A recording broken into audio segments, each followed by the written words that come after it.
Sa ulo ng mga balita sa Pangasinan. Kalinga at pag-asa, hatid ni Governor Kiko III sa dalawang batang Pangasinenseng may sakit. Pagpapalakas ng cycling community sa Pangasinan, isinusulong ni Governor Kiko III. At kampanya laban sa ilegal na baril, pinaiigting sa Pangasinan. Ng Ratsyada. Walang makapapantay sa pagmamahal at sakripisyo ng isang ama para sa kanyang mga anak.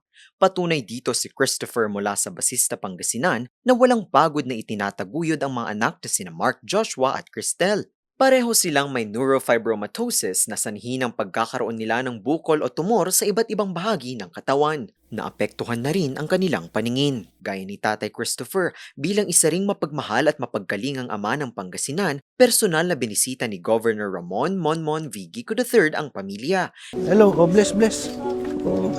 Magdasal natin si Mark Joshua.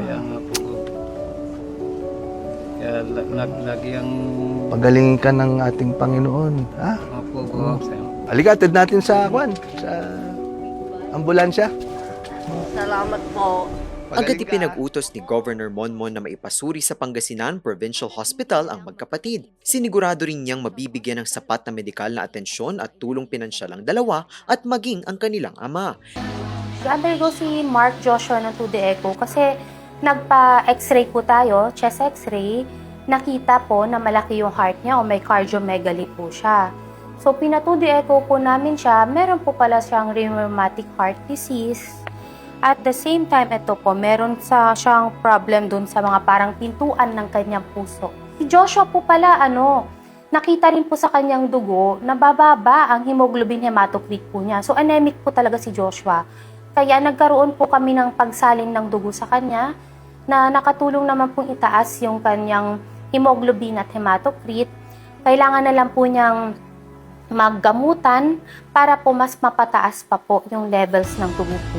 Isinailalim naman muli si Cristel sa ilang mga pagsusuri. Lahat ng ito, libreng ibinigay sa magkapatid alinsunod na rin sa direktiba ni Governor Gico III na free hospitalization sa 14 na ospital sa probinsya. Mahirap man ang kanilang pinagdadaanan, sa pag-asang ito na hatid ni Governor Gico III, ramdam nilang may kaagapay sila sa paglaban sa sakit na nagpapahirap sa magkapatid.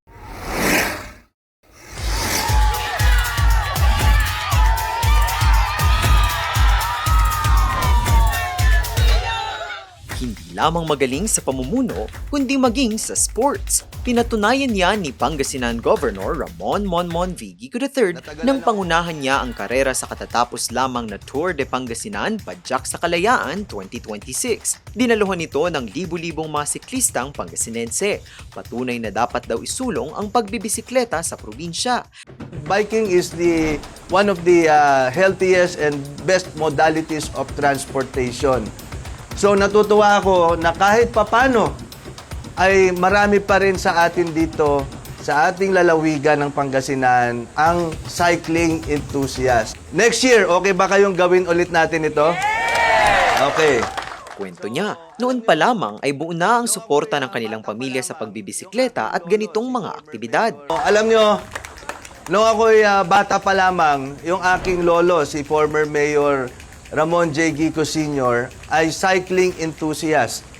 Every time na may Tour of Luzon, Tour of Philippines, isa siya sa mga laging sumusunod sa aming mga koponan, sa Binalonan, at sa buong Pangasinan. He supports all of our cyclists. At nais daw ng gobernador na ipagpatuloy ang suportang ito sa mga siklista.